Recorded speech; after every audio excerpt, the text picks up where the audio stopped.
Hello everyone, I'm Laureate Professor Marilyn from Monash University, and it's such a pleasure to be with you, zooming in from Australia on a rainy day here in Australia. You may hear the rain in the background. I wish I could be with you in person to be part of your OMEP Asia Pacific conference. I understand you're all zooming in together and being as one virtually. Most fitting for the topics and themes of the conference. So I'm going to begin by sharing my screen with you and sharing the conference presentation that I've prepared. So here we go. So being in an information age, how Conceptual Play World supports STEM early learning and development. So that's what I'll be sharing today with you. A quick overview. I'm going to tell you a little bit about the Conceptual Play Lab, which is a part of the work that I'm taking forward here in Australia. So we have a big team and some research. Then I'm going to share with you some of the aspects of how to bring STEM into children's play in an information age, and then give a quick, just a snapshot of some of the results. Some of these images here will appear later as part of what I'm sharing with you. So the first thing I want to share with you is that we have this very large study, a national study that's funded by our Australian Research Council. So it's quite a prestigious funding group, and the research has three pillars. And the first pillar is looking at how infants, as they become toddlers, as they become preschoolers and go into school, learn STEM concepts. So we're looking very closely at how very young children develop STEM understanding, science, technology and engineering, particularly over time.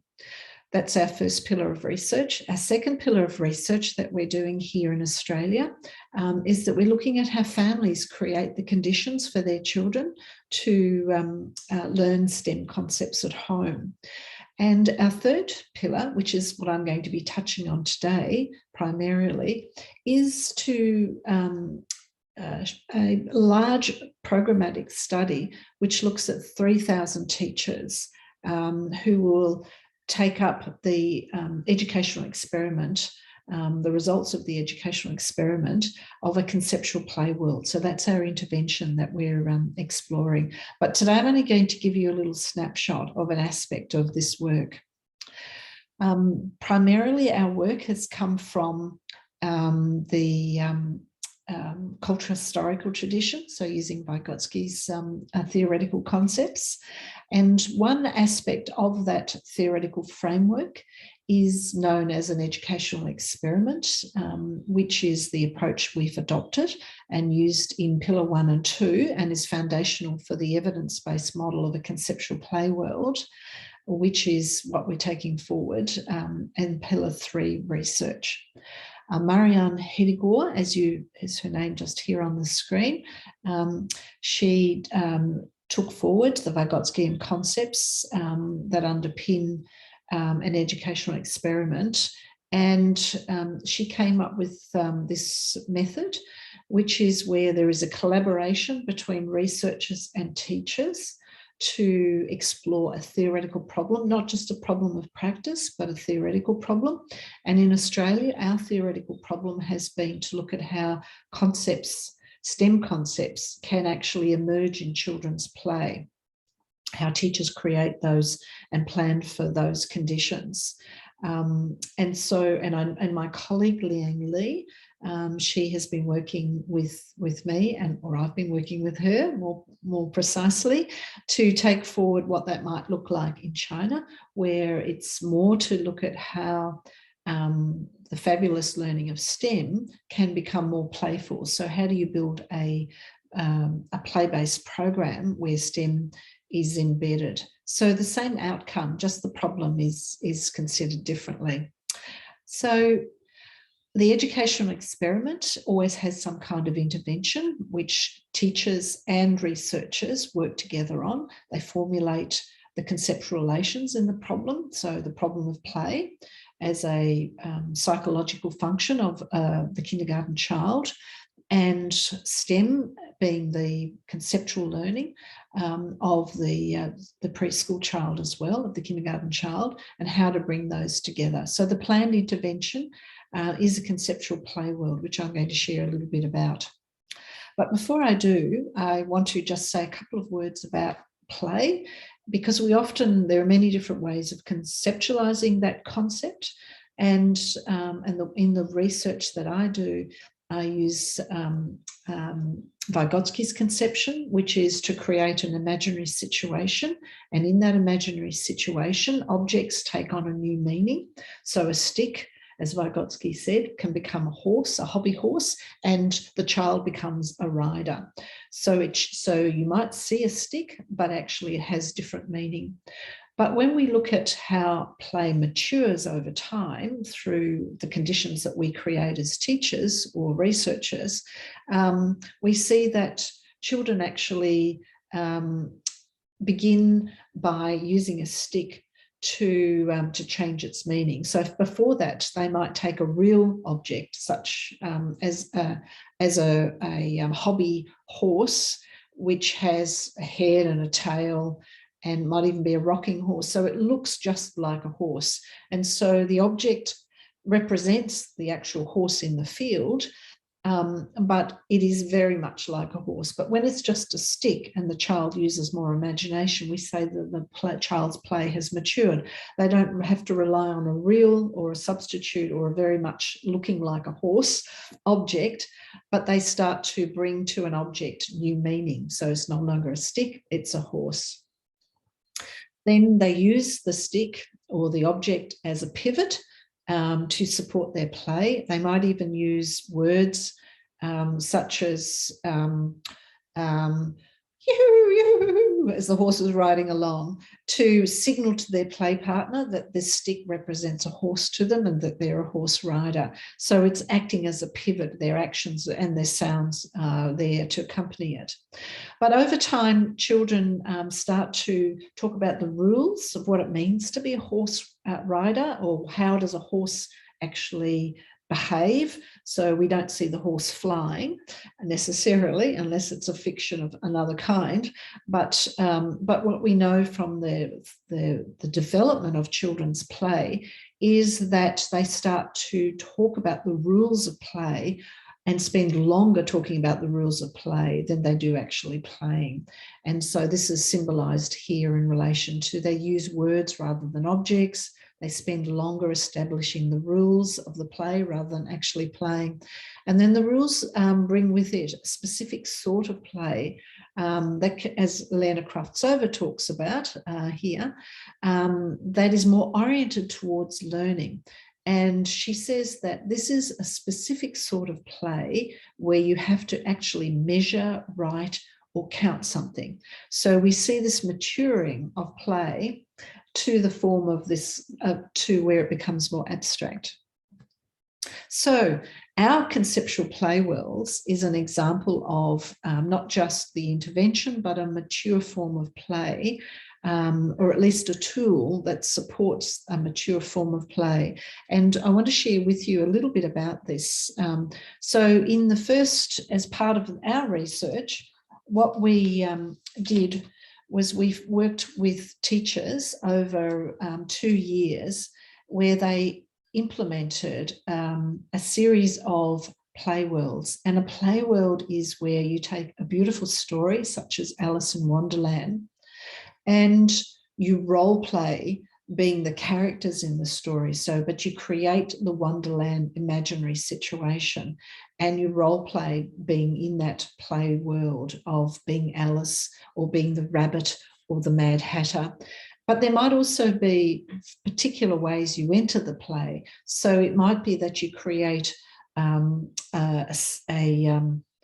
tunnel that represents the hole that is the rabbit hole, and the children can crawl through, and the teachers crawl through this round hole or tunnel, and when they get to the other side, they're in Wonderland. So there's a signaling of that when they go in character, so they are a particular character as they enter Wonderland.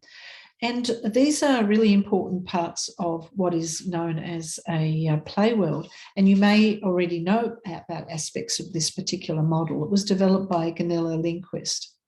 But we took this and we asked, as part of our educational experiment, we worked with teachers to actually, over their 2 years, to work out how do you then bring in a problem, a technological problem, a design problem, a science problem, an engineering problem, and so on. How do you bring in a problem that needs that kind of conceptual learning to keep the play going? So, and what came from this educational experiment were these characteristics.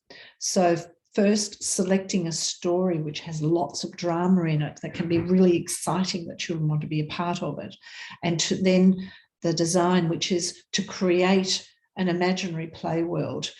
It can be what we call a pop-up play world. So it just happens in one day where the whole of the classroom, the kindergarten classroom, becomes Alice in Wonderland. And then at the end of the day it finishes. But during that day, there are all sorts of things that happen that are all about learning STEM concepts. Then the third characteristic, which teachers plan for, is actually how they're going to enter into the play world and how they're going to exit the play world as a whole group. And that would be quite familiar to people in China, to do things together as a group. And then from planning the entry and the exit, planning the inquiry. So what's going to be the problem that emerges? So in Alice in Wonderland, what will be the problem that emerges there? And then the last one is to plan how the teachers will interact with the children in the play world. So what role are the teachers going to take? Is one teacher going to be the rabbit and all the children will follow the rabbit? Will another teacher be the Mad Hatter, for instance? Or will they be Alice?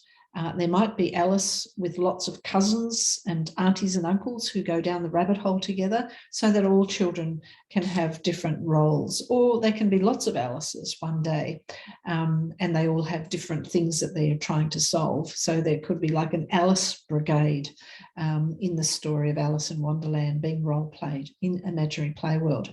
So when we, as you can see here, we can see some of the props that the potion, and the potion was really important when the teachers were doing this, because the drink me potion was used to, of course, shrink to be able to go down the rabbit hole. And then they had to grow again to go on the table to get the key, and then shrink again to go down and unlock the tiny little doors that went down different tunnels with different adventures. So, so props can be very useful to act as pivots, as Vygotsky says, in play, to support the children's play.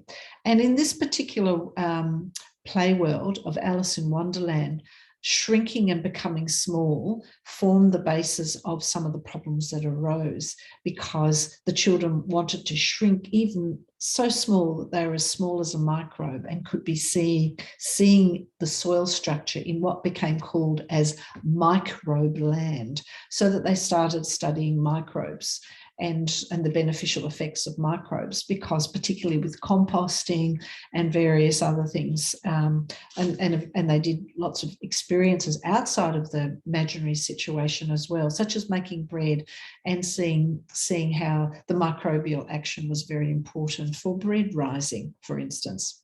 So that's just one example of what the teachers did. But the teachers also did other play worlds.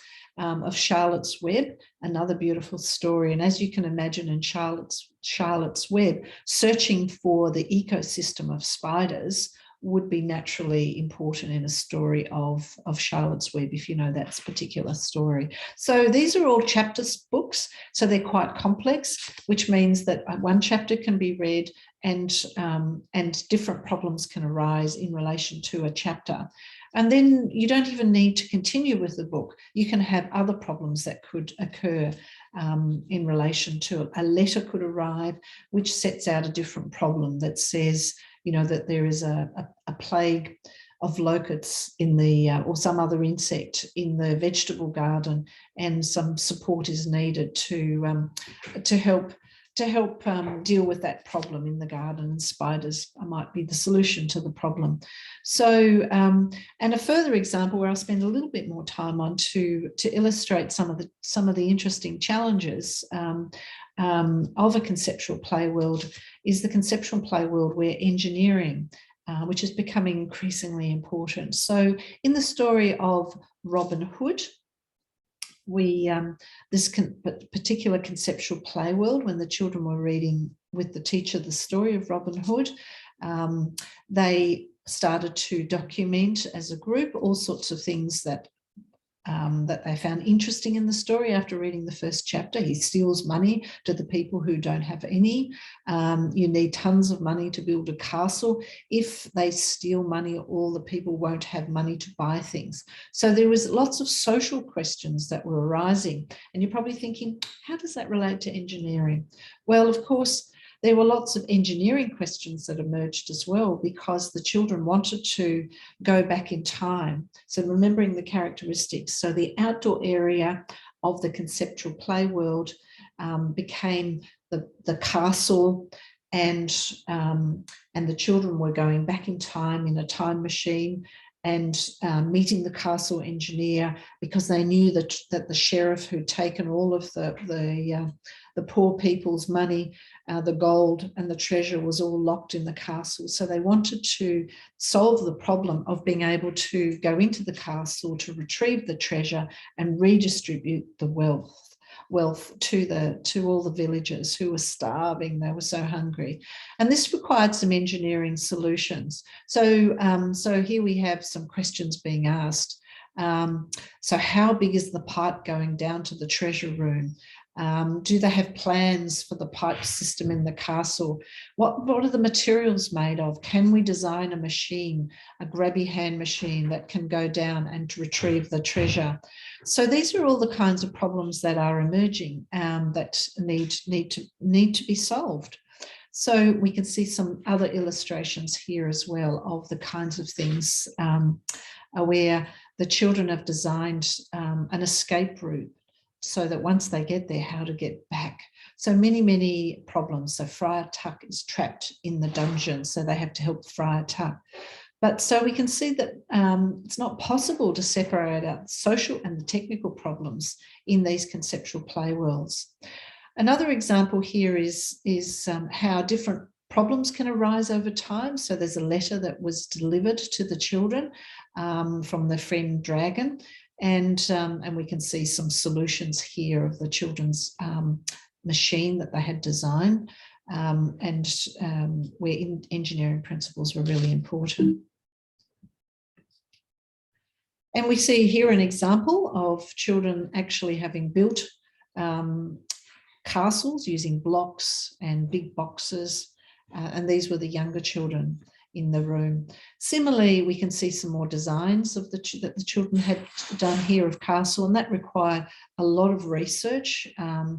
Using YouTube and various other techniques to retrieve the information they needed to understand how a drawbridge works, to create prototypes as we see in engineering, but also to work in teams to realise these. So we hear some examples here as well. And of course, what's wonderful about this too is that children can take photographs and use augmented reality to bring their designs to life by actually preparing explanations of the different cogs and wheels, the pulley system, and so on. But what we learned from this research too was that there were three kinds of things that were challenging for educators over time. And the first one was in relation to being a play partner. The educators, the teachers found that difficult. But what happened was over the 2 years, what we saw was a gradual development of the teachers' competence and confidence as a play partner, because they had to relinquish their role as a teacher and become a play partner. So what we see in the first period over the 2 years is that how to change their position from a teacher role into a play partner. But here the problem was how to be a believable play partner with the children. And of course they found that this was very possible, that children got quite excited when the teacher was acting as a play partner. We also learned over time that the professional practice of not interfering in children's play, which is very characteristic of Australian early childhood teachers, that they believe that children's play is something that children do and that they don't participate in. So they had to overcome that as well. And the third development that took place was then how to bring all of the children into the play. So some children might not feel as inspired, and so therefore it was very important to create conditions for them where some children would go in and enroll using an iPad, and they would take photos and document as though they were a reporter for the newspaper, or they were the scientist who was collecting information, or they were the engineer who was having a look for some key information that was needed. So whilst they were still together with the other children in the imaginary play situation, they weren't necessarily a character in the story, but they had some additional role where they went along and were swept along with the drama of the story.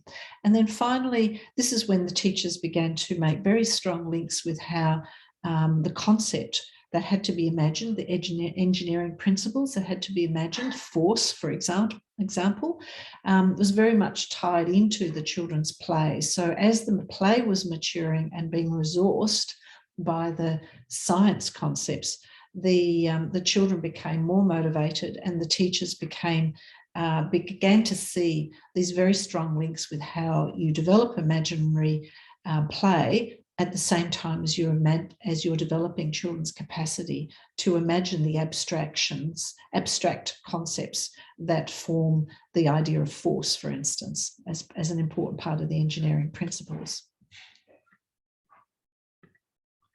Further, the second area that they found challenging was in relation to the concept. So the teachers, first of all, had to think about what kind of concepts that they wanted to support, and what kind of children's book would allow for that. Now, you saw that the books that I shared with you didn't have anything to do with science concepts explicitly. But books like this do, such as this one called Torches. And what we learned was that the educators, first of all, felt that they needed to have a book like this, but a book like this with factual information doesn't have the drama or the excitement of having to solve a problem.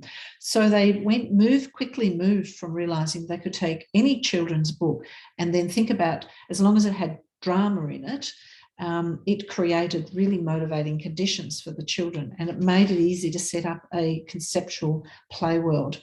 Then from there, the teachers noted that they needed the knowledge of the concept, so the engineering principles, through to thinking about what's the key aspect of that concept, this is in the third period, that was really important for the children to learn so that they could resource their play. And finally, where they got to was the STEM problem. Was it credible to children? So saving the villages was a credible problem, but it needed engineering solutions. And the third area that I want to share with you relates to that, coming back to the story that I held up before about using a book. What the teachers found was, if we take these two as an example, this is a very factual book, as I mentioned, but this one here, The Spooky Old Tree, I don't know whether you know this story, but it's a story about three bears, one with a light, one with a stick, and one with a rope. And they go on adventure because they're going through a spooky old tree, and they meet a bear. And of course, this is very exciting, but also very frightening at the same time. And so that's the adventure. But in that, it's very easy to take something, if we move down here, to create the drama of entering the spooky old tree. And then in the spooky old tree, of course, going on these adventures where one time, so this is not in the story, But this is an example of how it's introduced, and this is how what we learned was important, was when to bring in the concept. So we know that the concept of light in this example, so this is a very useful book for bringing that out, because you need light to navigate your way around the spooky old tree. But knowing that light travels in straight lines, knowing that you can block light to create a shadow, knowing that light can be reflected from a mirror, it can be refracted, and you have a rainbow, is the essence of the concept. But when you start to think about it in terms of a collective imaginary situation of going into here together, then it's very easy that you can meet problems. How to make the torch, how to make a torch so you can go on an adventure into the spooky old tree when you haven't got one. So batteries, bulbs, and wires, when connected up in a particular way, will give you the capacity to project light. And so then you can start to explore light. How is it happening in the bulb with the tungsten filament? You know, that the electricity is pushing through and it's heating and that's generating light. So that gives the possibility to learn all those things in the fun and joy of imagining being in the spooky old tree. So I want to conclude there and say that what we've done as part of our Conceptual Play Lab is we've taken what we've learned through our educational experiment with teachers over time, and now we're rolling out our model, our Conceptual Play World model that I introduced to you at the very beginning, to 3,000 teachers. And looking to see how in different regions with different stories and different concepts that this plays out. And that's the next part of our journey. And I look forward to sharing that research with you at maybe at one of your other conferences. Thank you very much for your attention today. So I will stop sharing and stop recording and say, wish you all the best for your conference.